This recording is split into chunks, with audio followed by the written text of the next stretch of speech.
Здравейте и добре дошли в нашето обяснително видео «Педагогическо подканяне и преподавателски дизайн», подпомаган от изкуствен интелект, част от съфинансирания по програма Erasmus+, проект Deep Tech for Creative Trust. В това видео ще научите как да създавате подканвания към изкуствения интелект, които наистина работят в преподаването, как да разпознавате и коригирате грешки на ИИ, преди да достигнат до вашите ученици, и как да останете в ролята на професионалист, а не на пасивен потребител. Мислете за подканването като за дизайнерско задание, а не като за въпрос. Колкото по-конкретни и образователно обосновани са вашите инструкции, толкова по-полезен ще бъде изходът от ИИ и толкова по-малко време ще отделяте за корекции в последствие. Ето една практическа рамка. Преди да напишете каквото и да е подканване за образователно съдържание, задайте си 5 въпроса. Кой е обучаемият? Каква е целта за компетентност? Какъв формат ми е необходим? Какъв тон е подходящ? Какво определено не трябва да прави и... Включете тези отговори директно в подканването. На практика това означава, че вместо да напишете «Направи урок за авторското право», пишете «Създай 40 и 5-минутен урок за лицензирането Creative Commons за 20-годишни студенти по медии във втори курс. Използвай примери, базирани на казуси, избягвай юридически жаргон, включи кратка групова дейност». Разликата в качеството на резултата е драматична. Критично умение, което трябва да развиете заедно с умението за създаване на подканвания, е разпознаването на халюцинации на ИИ, когато моделът генерира съдържание, което звучи напълно правдоподобно, но е фактически невярно. Измислени цитати, неправилни закони, неточни дати.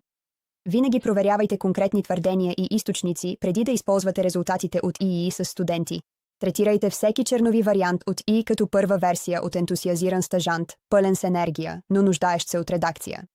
Етичният принцип е ясен. Преподавателите са авторите на учебния процес. ИИ е инструмент в тяхна услуга, а не обратното. Ето една конкретна структура на работилница, която можете да проведете с колеги или студенти. Дайте на участниците реално преподавателско предизвикателство. Проектирайте сесия от 45 минути по конкретна тема за конкретна група.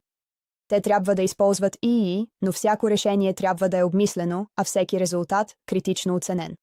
Проведете го в 3 рунда. Първи рунд – напишете първия си промпт и документирайте суровия резултат. Втори рунд – определете 2 неща, които са грешни, общи или липсват. След това усъвършенствайте промпта и го пуснете отново. Трети рунд – оценете новия резултат спрямо вашите учебни цели. Запишете какво бихте променили, преди да го използвате с ученици. Въведете дневника за промптове като инструмент, текущ журнал на това, което участниците са попитали, какво са получили като отговор и какво са решили. С течение на времето това се превръща в личен справочник за ефективно използване на промптове в тяхната дисциплина. Особено полезно е да се споделя в рамките на преподавателски екип. Въпросът за обсъждане, който последователно предизвиква най-добрата дискусия. Какво почти приехте без да проверите и какво би се случило, ако го бяхте направили?